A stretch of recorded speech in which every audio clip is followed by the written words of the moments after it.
오늘 요한계시록 강해는 천년왕국 생활과 백보자 심판이라는 말씀을 들으면서 은혜를 받도록 하겠습니다. 먼저 본문 말씀을 봉독해 드립니다.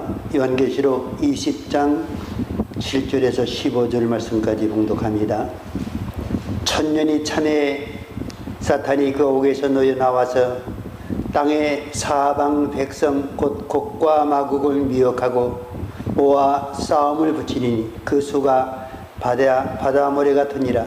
저희가 지면에 널리 펴져 성도들의 진과 사랑하시는 성을 두루매 하늘에서 불이 내려와 저희를 소멸하고 또 저희를 미혹하는 마귀가 불과 유황못에 던지오니 거기는 그 짐승과 거짓 선지자도 있어 세세토록 밤낮 괴로움을 받으리라. 또 내가 크고 흰 보좌와 그 위에 앉으신 자를 보니 땅과 하늘이 그 앞에서 피하여 간 데 없더라. 또 내가 보니 죽은 자들이 물은 대소하고 그 보좌 앞에 섰는데 책들이 펴있고 또 다른 책이 펴졌으니 곧 생명책이라. 죽은 자들이 자기 행위를 따라 책들에 기록된 대로 심판을 받으니 바다가 그 가운데서 죽은 자들을 내어주고 또 사망과 음부도 그 가운데서 죽은 자들을 내어주며 각 사람이 자기 행위대로 심판을 받고 사망과 음부도 불못에 던지오니 이것은 둘째 사망 곧 불못이라. 누구든지 생명책에 기록되지 못한 자는 불못에 던지오더라. 아멘. 우리가 보통 결혼하기 전에는 여자들을 판단할 때에 미모, 잘생긴 여자, 미인들과 결혼했으면 하는 바람이 남자들의 공통적인 심리라고 볼 수 있겠습니다만은, 그러나 결혼 생활에 성공하는 가정에 부인의 경우를 보게 되면은 얼굴 잘생긴 여자는 얼마 안 가서 서방님의 소박을 받고 또 헤어지는 일이 굉장히 많습니다. 그런데 음식을 잘하는 여자는 평생 동안 인고 부러서 지내게 되고 그 가족의 모든 건강을 잘 유지시키는 복된 가정을 이룬다고 하는 사실을 알 수 있습니다. 그것이 하나의 통계로 나온 것 같은데, 우리가 결혼 생활이 53년이 되었습니다. 그래, 우리 사모님 뭐 얼굴이 특색 있게 미인 아니지만은 또 그렇다고 배기시는 거 아닙니다.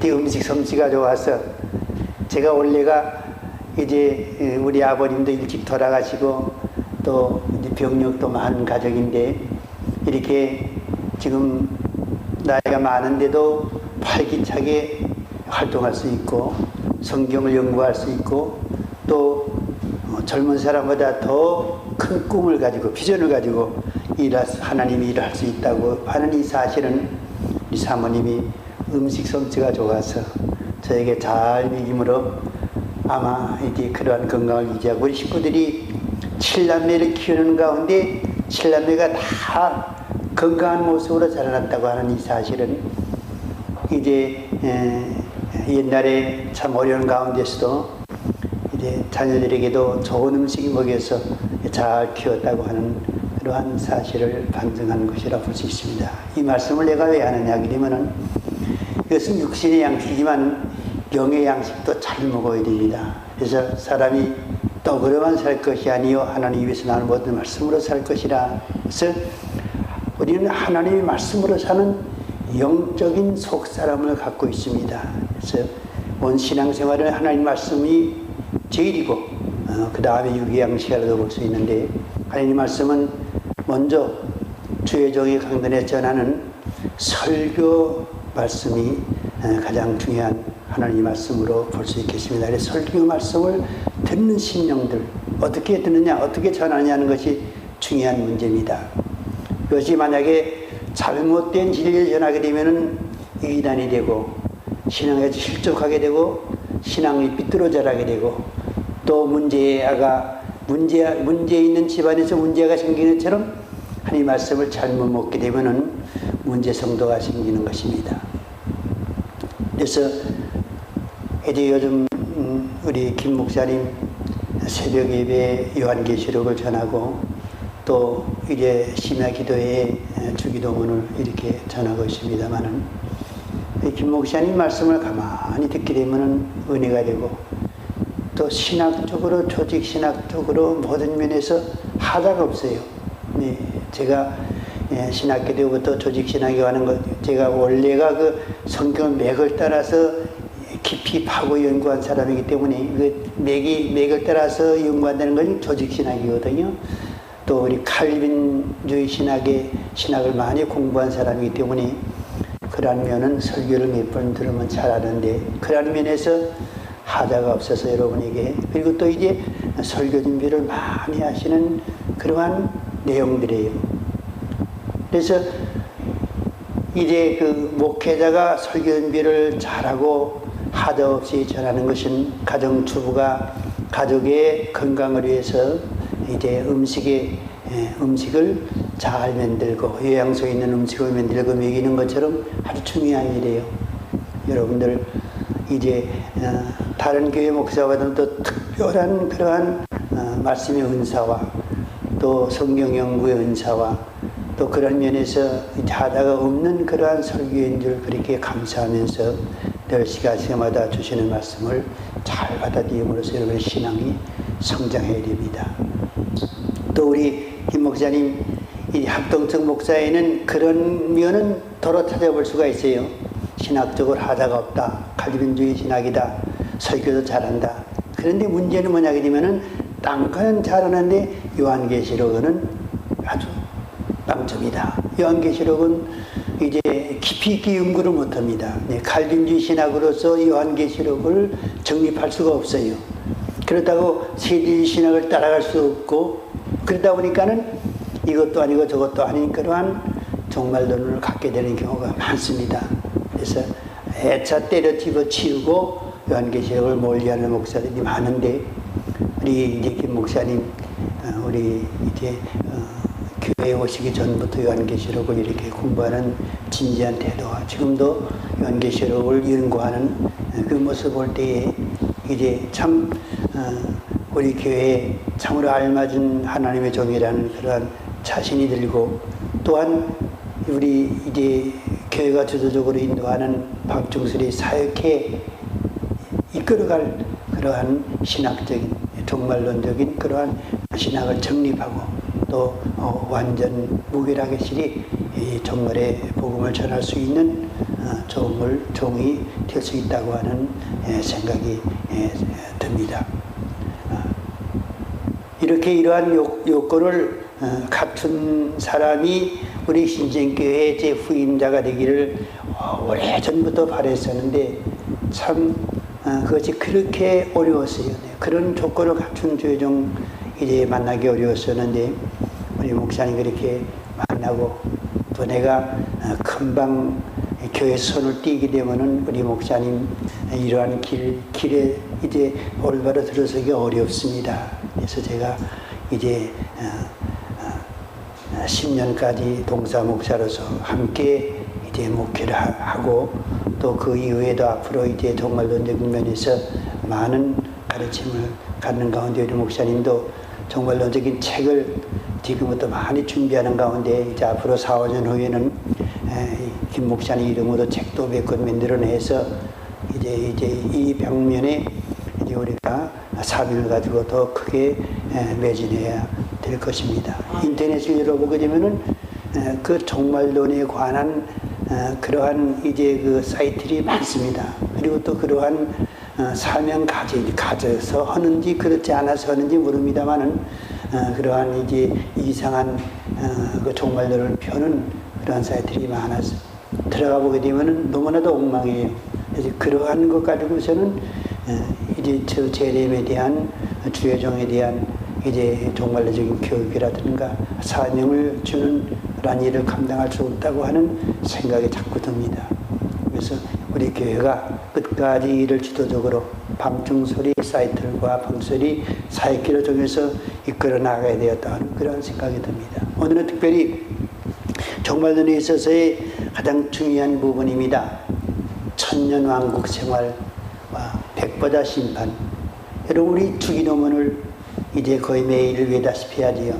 여기면서 보게 되면은 이제 나라의 임하옵시며 뜻이 하늘에서 이루어진 땅에서 이루어지이다 하는 말씀이 나옵니다. 그래서 이것이 신학자들 간에 또는 이제 이 주기도문을 강의하는 목사님들 간에 여러 가지 갈래로서 이제 해석을 해서 이것이 무슨 뜻인지 교인들은 그냥 알지 못하고 이제 우리가 주기도문을 이제 외우는 경우가 많은데, 이것은 종말론적인 뜻이 들어가 있는 기도문이지요. 나라의 임하옵시며 라는 것은 예수님의 재림을 소망하는 성도의 간구입니다. 나라의 임하옵시며, 이제 예수님이 이 땅에 임하여야나 구원의 완성이 이루어지는 거지요. 뜻이 하늘에서 이룬 것 같이 에베소 1장 4절인 말씀대로 하나님께서는 그리스도 안에서 창세의 우리를 예정하시고 하나님의 아들로 우리를 책정하시고 이제 왜 그 먼 뜻이 다 이루어졌어요. 그 뜻이 이 땅에서 이루어지이다. 이 땅에서 이루어지는 그 일이 바로 천년왕국을 통해서 이제 백보자 심판을 통해서 신령한 몸으로 덧입는 일을 통해서 온전히 이루어지는 것입니다.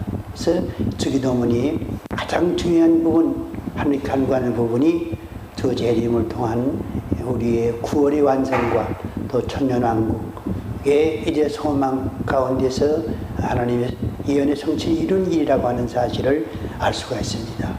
이러한 면에서 우리가 주기도문을 얘기해 되면 더욱 이 주기도문의 은혜를 받을 수 있고 또 이 주기도문을 통해서 종말적인 그러나 또한 이제 비전을 가질 수 있으며 사명 가지고 일할 수 있는 그런 의욕이 생기는 것입니다. 이런 의미에서 오늘 이 말씀을 여러분들 잘 들으시기 바랍니다. 천년왕국의 형성.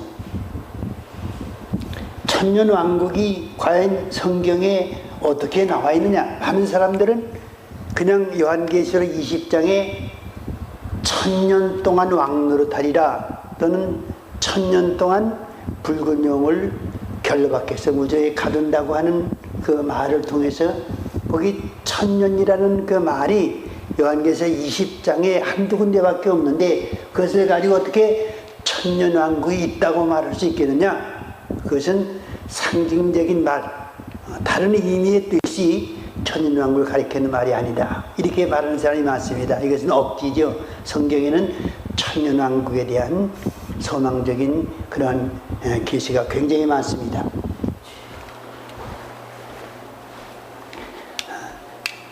먼저 고린도전서 15장 2절을 보게 되면 저가 모든 원수를 그 발에 들 때까지 불갑을 왕노릇하시니 그랬습니다. 이제 인류의 부활의 순서를 말하는 가운데 들어간 이 말씀 가운데서 모든 원수를 그 발에 들 때까지 불갑을 왕노릇하시는 그러한 시기가 있다는 것입니다. 역사적으로 이것은 하늘의 왕노릇이 아닙니다. 이 땅에서 왕노릇하는, 즉 예수님께서 왕노릇하는 그런 시기가 있다고 그랬습니다. 이것은 현재 우리가 살고 있는 교회 시대를 의미하는 것이 아닙니다. 왕노릇하는 그러한 시대가 있을 것이라고 하는 그런 말씀이 되겠습니다. 그래서 여기서 우리는 그리스도께서 왕노릇하는 그러한 이제 시대, 이 시대를 천년 왕국으로 표시하는 것입니다. 천년 왕국이 유대인들에게는 메시아 왕국으로 나와 있습니다. 유대인들에게 구약 시대는 율법적인 계시로 복음을 보여주셨어요.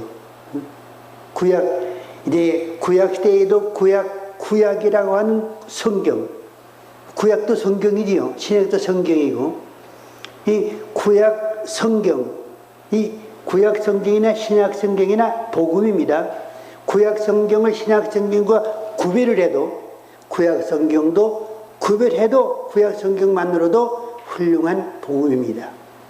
그래서 히브리서 4장 보니까는 저들은 복음을 미리 받은 자이나, 즉 유대인들은 우리보다 복음을 미리 받았다고 그랬어요.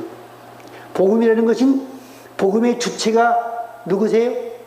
예수님이시죠. 구약도 복음의 주체가 예수님이세요.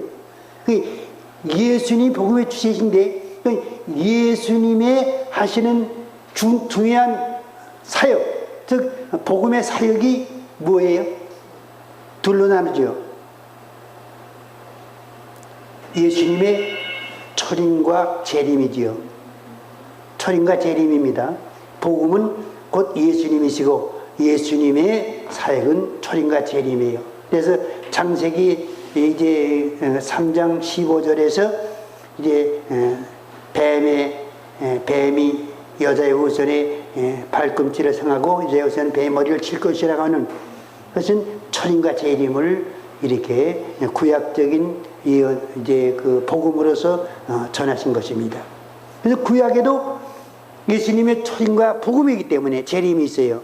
그런데 그것이 율법적인 계시로서 가려져 있어요. 그림자라고 그러지요.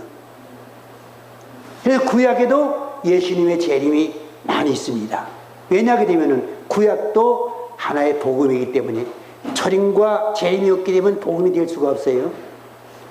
그런데 구약에 예수님의 초림과 재림에 관한 예언이 많은데 특히 다니엘서는 예수님의 재림에 관한 총론적인 계시입니다.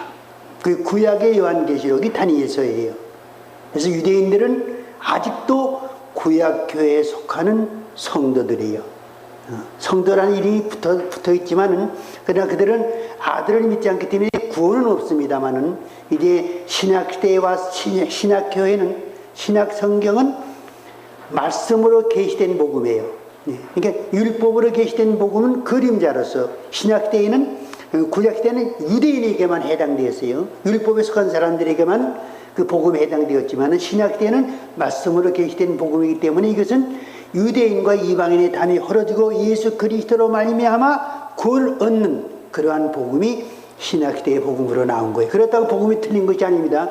똑같은데 이제 그 복음의 범위가 하나님께서는 구약 성경의 복음의 범위를 유대인에게 율법으로 지었고 신약시대에는 이제 유대인과 이방인을 통틀어서 그리스도를 믿는 믿음을 통해서 이제 복음을 주신 복음이 이제 신약 성경인 것입니다.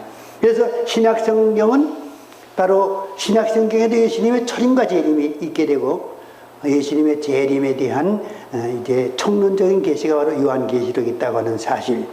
우리가 이제 구약도 초림의 재림에 관한 계시로서 복음이다. 신약도 마찬가지다.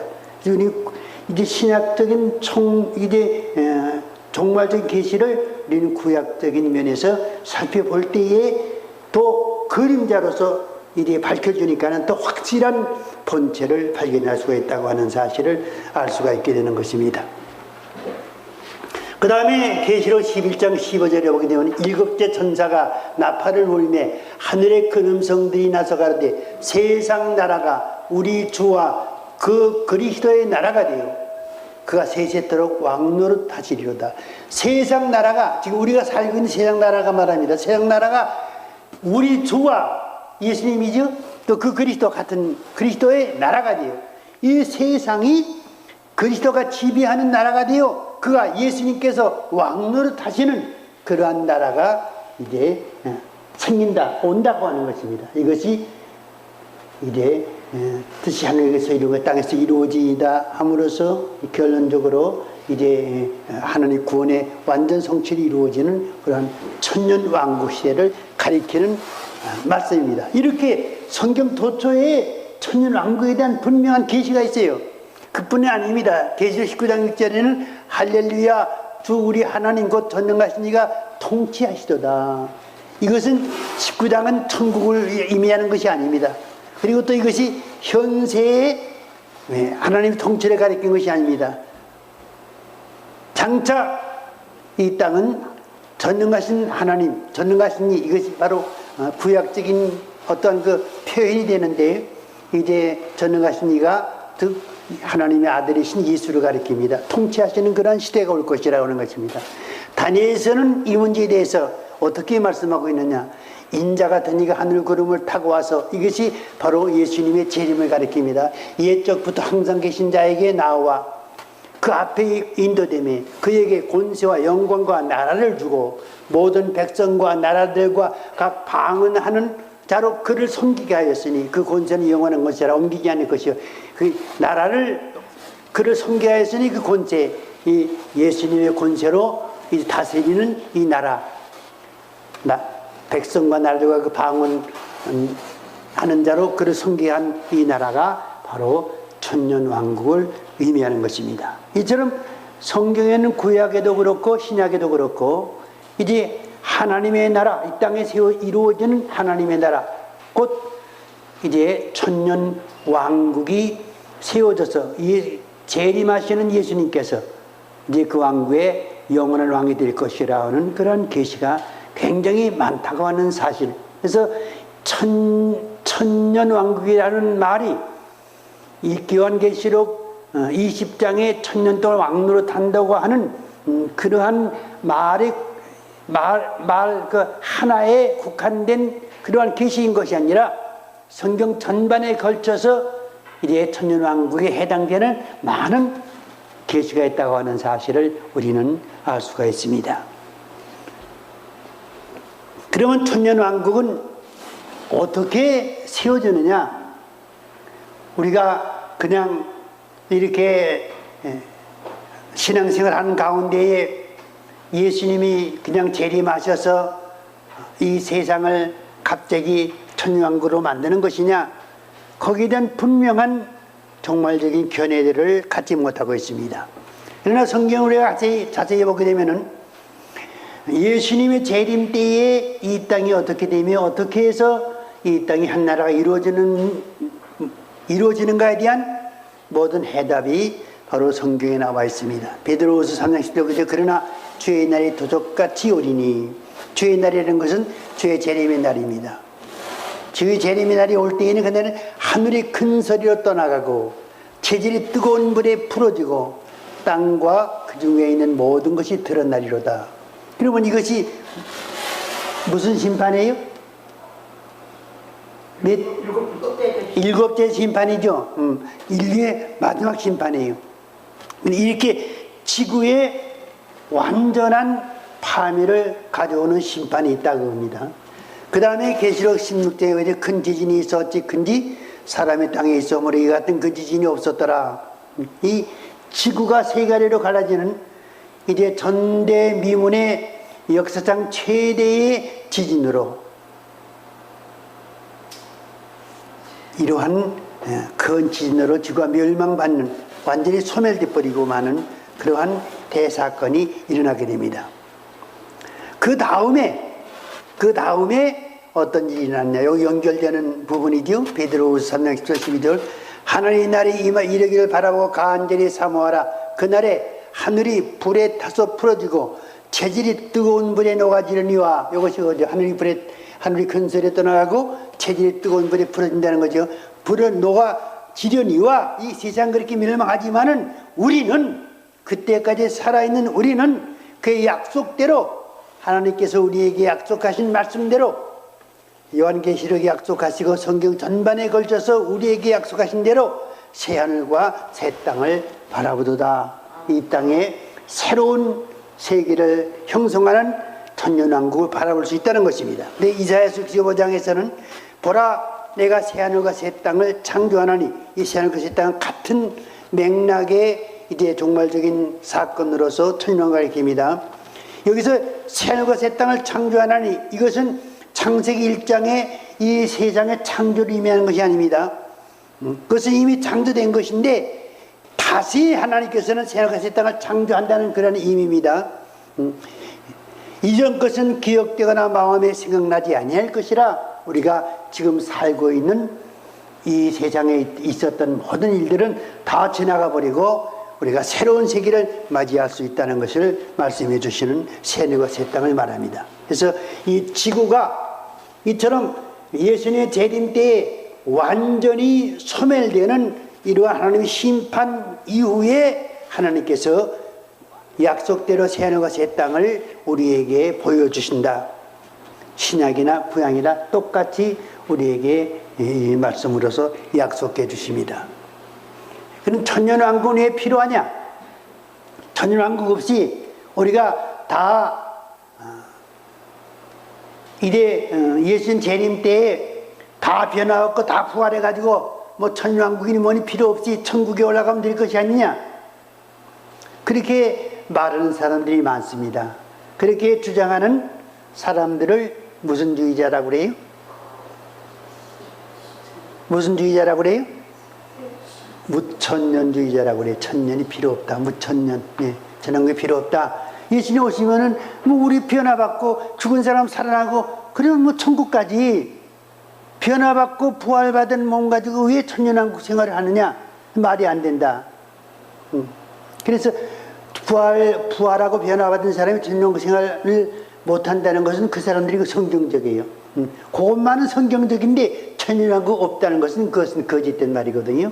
그것을 우리가 잘 알아야 돼요. 아담의 실패로 창조세계의 축복을 받지 못했다. 첫째 우리는 이걸 알 수 있어요. 로마서 5장 12절에서 이러므로 한 사람으로 말미암아 죄가 세상에 들어오고 죄로 말미암아 사망이 왔는데 이와 같이 모든 사람이 죄를 지었으므로 사망이 모든 사람이 이르느니라. 한 사람 아담으로 말미암아 세상에 죄가 들어왔거든요. 그래서 그 죄로만 세상에 저주를 받았어요. 저주받은 세상에 대했어요. 그래서 이제 하나님의 창조질서가 파괴되고 우리 인간이 온전한 그러한 피조물로 만들어졌는데 죄로 말미암아 하나님의 형상이 사라져서 하나님의 거룩함과 하나님의 그 의로움이 사라져버리고 말았어요. 죄의 종이 되었어요.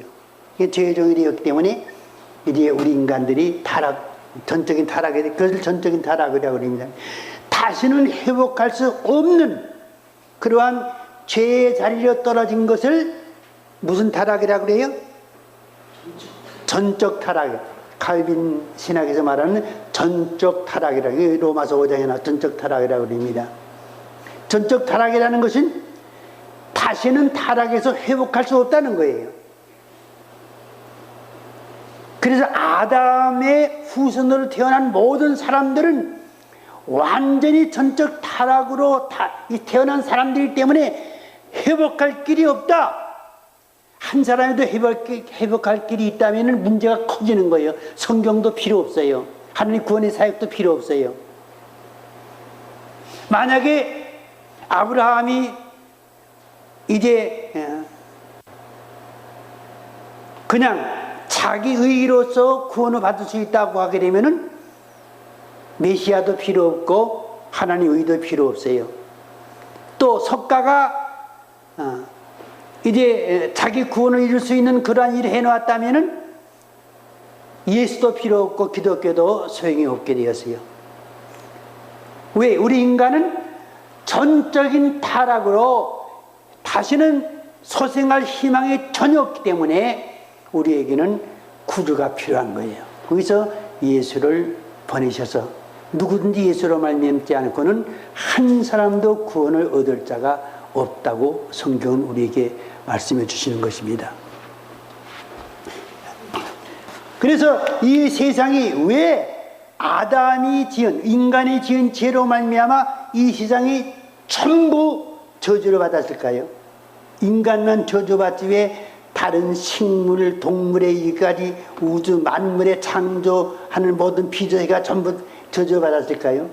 이 태양도 이제 그 달도 이 천체에 있는 모든 별들도 이제 우리의 인간과 상관이 없는 것 같은 그런 밀림 속의 어떤 이제 적은 짐승이나 생물에 이르기까지 또 광물질에 이르기까지 다 저주 아래 놓인 하늘 피조세계는 전부 저주 아래 놓여 있어요. 왜 그럴까요?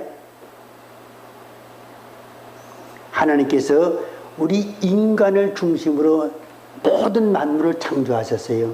이 중심을 만든 인간이 타락했으니까는 타락의 저주가 났으니까는 인간을 위해서 만든 온 세상 만물이 전부 사람을 말미암아 저주를 받게 되었다. 이렇게 성경 우리에게 말씀해 주시는 거예요. 이렇게 해서 이 세상이 전부 저주를 받았어요. 그래서 이 세상 저주받은 것 가지고서는 새로운 세계를 만들 수가 없어요. 그래서 하나님께서 이 세상 저주받은 것들을 전부 멸절시키는 거예요. 몇째 대접 심판으로, 7째 심판으로. 그래가지고 새하늘과 새 땅을 만드셔서 회복의 역사를 이루는 겁니다. 그리스도의 회복으로 회복의 땅에서 축복의 삶을 살 수 있어야 한다.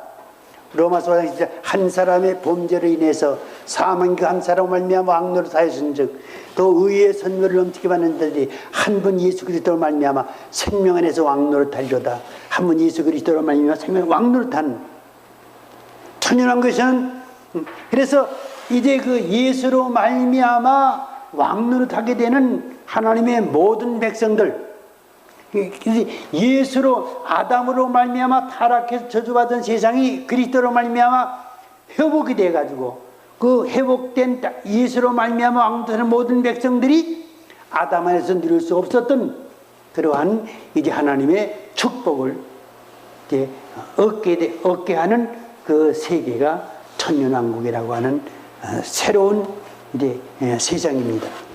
천년왕국에 태어나는 백성 중에 하나의 백성들이 있다. 천년왕국 들어가게 되면은 우리의 생활이 달라지지요. 네, 뭐 여러분 제가 나이가 많고 또 우리 교회도 나이 많은 분들이 들어 계시는데 그때 가서는 젊은이나 늙은이나 구별을 못하는 똑같은 그러한 이제 청춘으로 말하자면은 아담과 하와를 처음 창조했던 그 창조 당시의 모습으로 다 변화받게 되는 것입니다. 이 놀라운 사실이에요. 그래서 그때는 죄도 없고 저주도 없는 세상이기 때문에 얼굴이 못생긴 것도요 다 죄의 저주에서 온 것입니다. 사람이 병신 내는 것도 역시 마찬가지예요. 모든 병도 역시 마찬가지입니다. 그런데 처음에 아담과 하와를 창조했을 때 죄가 없는 세상에서는 아담이 하와를 보고서 이는 내 뼈 중에 뼈요 살 중에 살이라 너무나도 이뻐서 감탄을 했어요. 하나의 그 예술품처럼 아름다운 그런 모습을 보였어요. 그러한 세상에서 이제 새로운 세계를 펼쳐나가지요. 아담과 하와가 범죄하기 이전에 그 죄 없는 세상에 있을 때에 하나님께서 그들에게 뭐라고 축복하냐 하면 그 자손이 번성의 땅에 충만하라고 하는 축복을 받았는데 결국 죄로 타락한 이후에 그들의 자손을 번성을 했지만은 하나님께서 창세기 1장에서 축복하신 그 축복을 받아 누리지 못하고 저주의 세상에서 저주받는 생애를 살 수밖에 없게 되었던 것입니다. 그러나 천년왕국에서 천년 동안 죽지 않고 우리가 이제 가정생활을 하면서 거기서 생산하는 자손이 얼마나 많겠습니까? 아들 또 손자, 손자의 손자, 손자의 손자 이렇게 해가지고 한 집안에 살든지 핵가족으로 분열해 살든지 여하튼 거기서 이제 전 죽지 않고 이제 자식을 낳는다면은 그 수요가 아마 이루 말할 수 없이 굉장한 천문학적 수요일 것입니다. 그래서 그때의 곡과 마곡을 미혹하는 사탄에 의해서 미혹받는 무리가 바다 모래같이 많다고 그랬어요. 그런데 그 중에도 하나님 택한 백성이 있다는 것입니다. 그 중에 택한 백성이 아닌 하나님 심판을 받아 지휘할 백성도 있지만은 그 중에도 구원받을 하나님의 백성이 있다. 그래서 하나님께서는 이 땅에서 이제 구원받을 백성도 예정해 놓으시고 천년왕국에서 구원받을 백성도 예정해 놓으셨을 것이다. 그래서 천년왕국은 그때 예정하신 그 사람들의 구원을 위해서 필요하다. 이사야서 65장에 그들은 여호와의 복된 자손이요 그 초생도 그들과 함께 될 것임이라. 천년왕국에 들어가는 하나님의 백성들은 복된 자손이다. 네. 신부에 단장해가지고 이제 천년왕국에 들어간 사람은 복된 자손입니다. 그리고 그 소생도 그 나라에 들어가서 태어나는 소생도 그들과 함께 될 것입니다. 그래서 20장 보게 되면 천년의 참에 사탄이 그 옥에서 놓여 나와서 땅의 사방의 백성 곧 곡과 마곡을 미혹하고 모아 싸움을 붙이니 그 소가 바다모래 같으리라. 바다모래와 같은 많은 사람들이 타락해서 그리스도를 대적하는 그러한 자리, 시험을 받게 되는 자리에 이르게 되는데 그렇게 이제 생산되는 자녀들이 많다는 것을 의미합니다. 천년왕국의 생활은 어떨 것이냐? 여러분 궁금하지요? 지금 우리의 생활은 이제 피곤하면 자고, 오늘 아침에도 하나님 앞에 얼마나 죄송한지, 어제 그냥 우리 사모님과 같이 또 우리 민진권찰이랑 또 우리 김종호 군이랑 같이 이제 12월 1일에 결혼식을 하게 되면은 이제 거처가 있어야 되죠. 신혼 살림 집이 있어야 되니까는, 그것을 좀 구하기 위해서 안산 지방으로 가서 거기서 이제 계약을 마쳤습니다. 그리고 또 요즘은 가전제품도 얼마나 이제 실용적이고 이제 좋은 물건이 또 그렇게 과해 비싸지도 않게 그렇게 저렴하게 받아서 그것도 계약을 하고, 그러나고 좀 피곤했던 모양이에요. 이 핸드폰에 이제 그 벨을 두 번씩 울리게 해놨는데 그걸 듣지 못했어요. 아침에 눈 떠 보니까는 5시 반이 돼서 우리 김 목사님이도 미안하고 하나님 앞에 죄송스럽고 오늘 새벽 예배에 참석하지 못했지만 나중에 가서 기도하고 이제 그랬습니다만은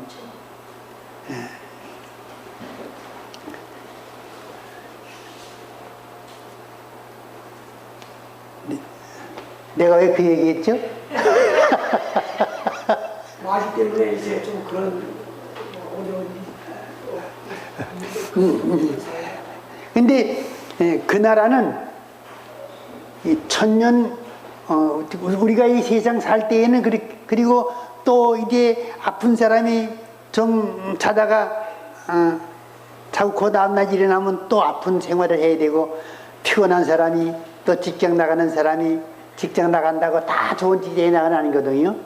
예, 물론 기쁘고 즐겁게 직장 생활을 했지만 그저 가족의 생기를 위해서 억지로 죽지 못해 마지 못해서 직장을 해야 하는 사람도 있거든요. 그런 생활은 고역이죠. 즐거움이 아니라 그런 생활을 계속해야 되거든요.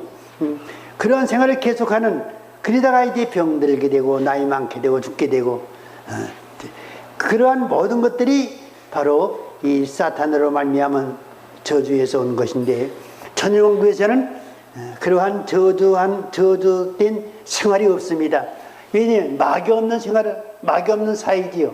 그래서 2.6절 용을 잡으니 곧 옛뱀이요 마귀요 사탄이라 잡아 1000년 동안 결박하여 무정에 던져 잠그고 그 위에 인봉하여 천년이 차도록 만골 미혹하지 못하게 하였다가, 이 마귀를 무지갱이 속에 가두어서 꼼짝달싹 못하게 합니다. 이 천년왕국 생활은 마귀가 분명히 없는 생활이라는 것입니다. 1000년 동안이라고 그랬죠. 그러자 천년 왕노탈이라고 하는 말씀과 결부되어서 바로 이것이 천년왕국 시대를 이루는 그동안에 마귀의 결박을 한다.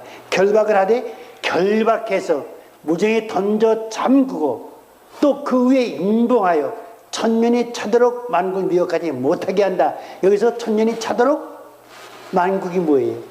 이것이 하나님의 백성들만의 나라인 천년왕국을 가리켜 천년왕국을 미혹하지 못해. 이 천년왕국은 마귀가 미혹하지 못하는 세상이다. 마귀가 없는 세상이다. 그렇기 때문에 우리는 모든 저주에서 풀리는 것입니다. 그때의 직장이 어떻게 되는지, 우리가 어떠한 일에서 어떻게 먹고 사는지는 잘 몰라요. 그것은 그러한 것까지는 계시되어 있지 않기 때문에, 여하튼 우리는 그러한 저주스러운 생활에서 완전히 벗어난다고 하는 사실을 알 수가 있어요.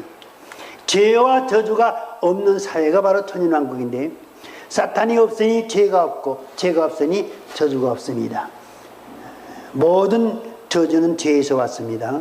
모든 죄는 사탄으로부터 왔습니다. 죄의 원흉이 되는 사탄이 결박해서 무정에 갇혀있기 때문에 저주가 없으니 육체가 온전해집니다. 육체의 모든 불구라든가 이제 뭐 질병과 늙고 이제 주름살 생기고 또 불구가 되는 모든 것들은 전부 저주로 말미암아 온 것입니다. 저주가 없는 세상은 다쳤다고 해서 그 자리에 치유되는 그러한 역사가 일어날 것이고, 또 이제 하여튼 하나님의 그 오묘하신 전능하신 손길이 또 우리의 그 육체의 죄가 없는 그 육체의 신비한 그러한 이제 그 요소를 통해서 우리 육체가 저주에서 풀려나게 됩니다. 그 사항이 구약에도 역시 천년왕국에 대한 계시가 뚜문뚜문 많이 있어요. 이 구약, 주로 그 구약에 보게 되면은 구약의 종말의 계시는 다니엘서에 와서 종말적 계시에 대한 총론적 계시를 보여주지만은 이사야서라든가 에스겔서라든가 이제 그러한 다른 뭐 하박국이나 스가랴서 같은 데 나타나는 종말 계시 보게 되면은 단편적인 계시가 많이 들어가 있습니다.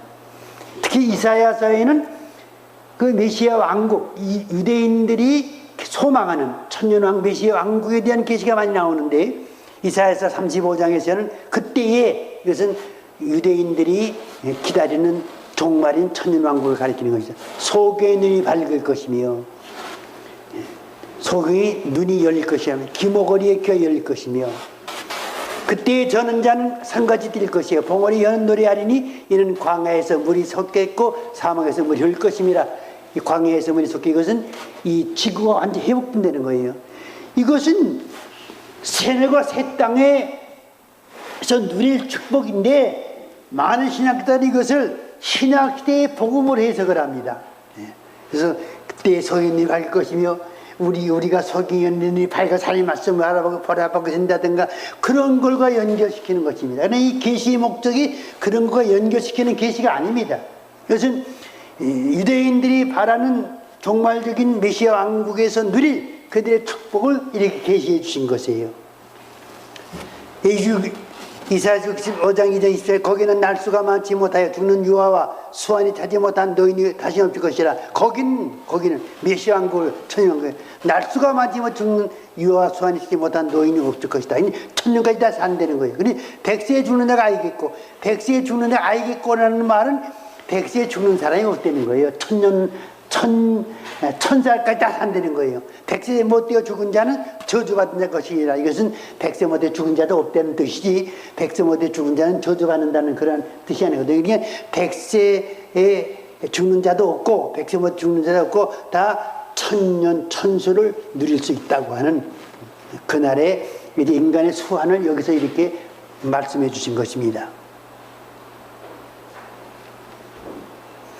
하나님의 즐거움과 기쁨이 충만한 사회다. 이사야서 65장 내가 예루살렘으로 즐거움을 창조하며 그 백성으로 기쁨을 삼고 내가 예루살렘을 즐거워하며 나의 백성을 기뻐하리라 그랬습니다.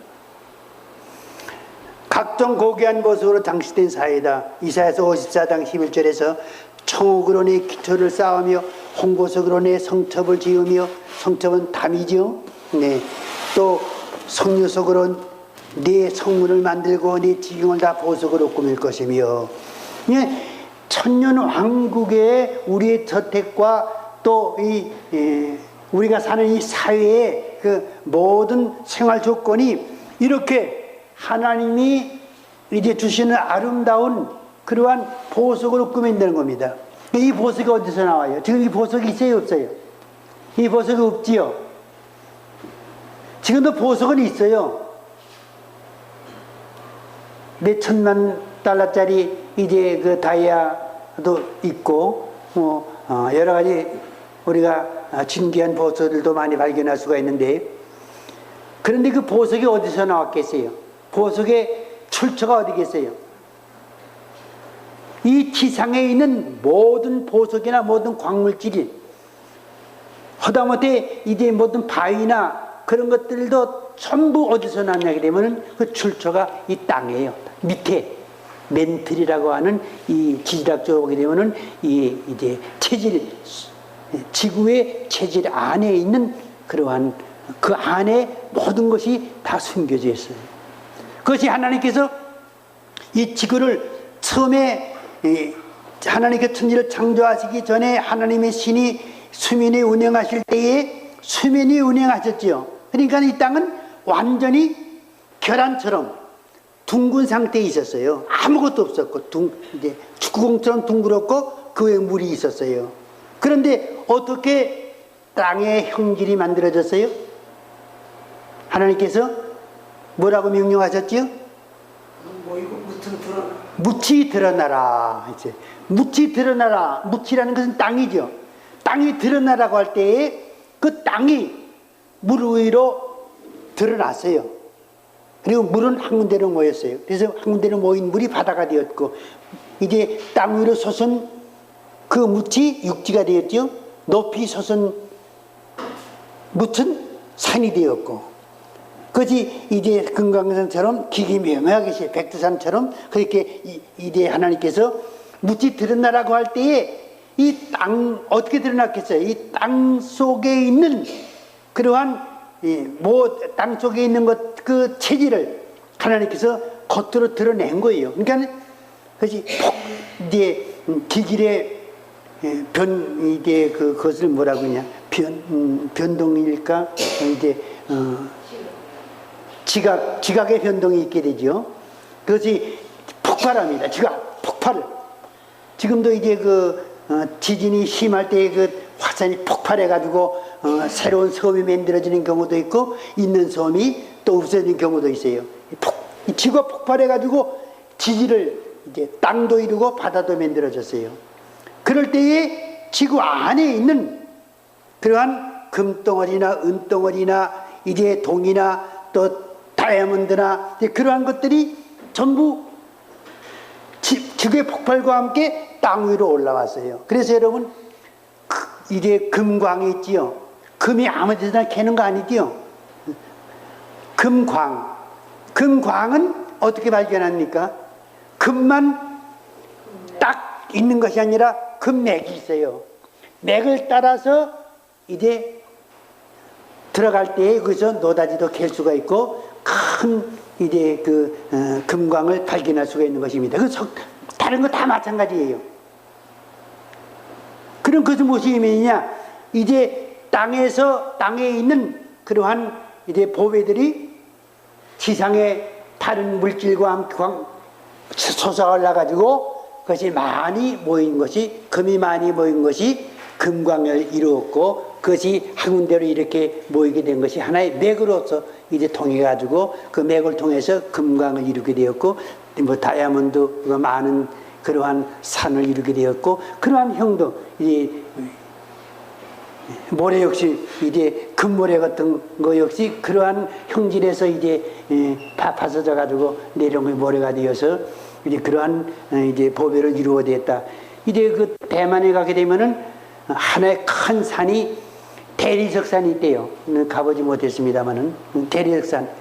하나의 그 대리석도 그러한 같은 원리에서 그러한 좋은 대리석이 있는 그러한 이제 체질이 밖으로 한꺼번에 튀어나왔을 때에 그러한 형질의 산을 이룰 수가 있는 것입니다.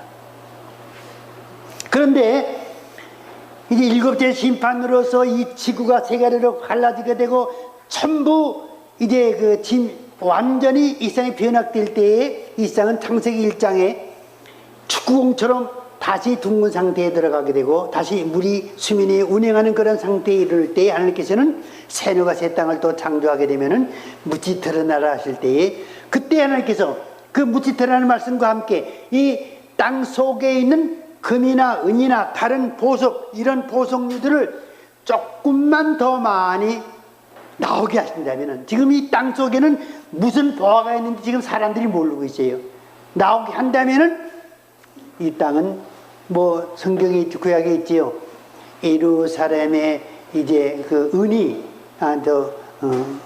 돌보다 더 흔했다고 하는 그건 좀 과장된 표현이겠지만은 하나님께서 그렇게 많은 것을 이 땅에 올려보내시게 되면은 이제 하나님께서 이제 천년왕국을 이렇게 이제 보석으로 감싸가지고 우리를 하여금 그 보석을 이용해서 집도 만들고 정원도 만들고 이제 주변도 이렇게 단장할 수 있는 그런 세계를 이루게 된다고 하는 사실을 우리가 알 수 있게 되는 것입니다.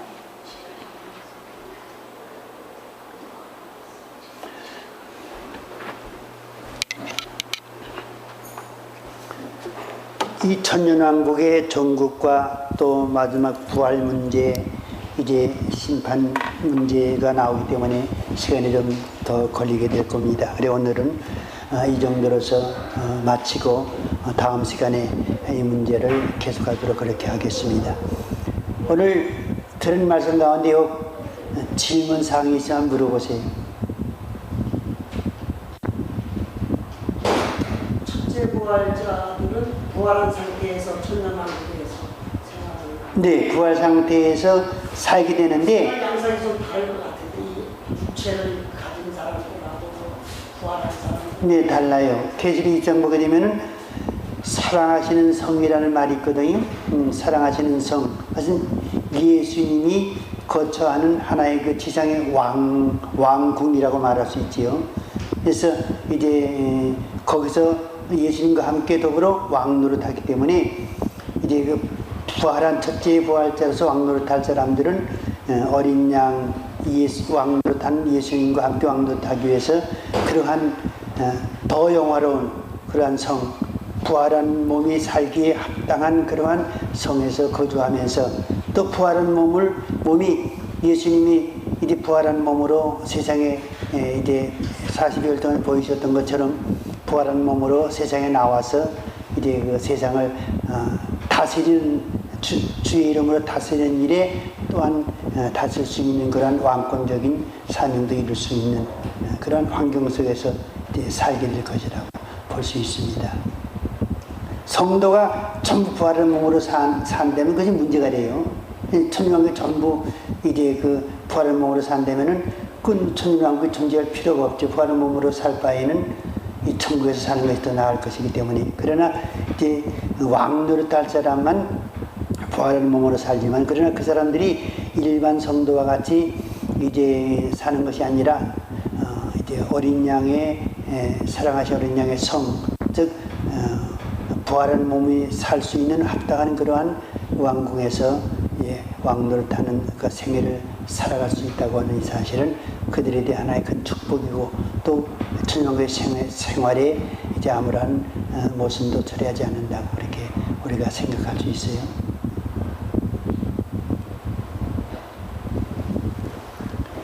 하나님 감사합니다. 이 시간에도 우리가 주 재림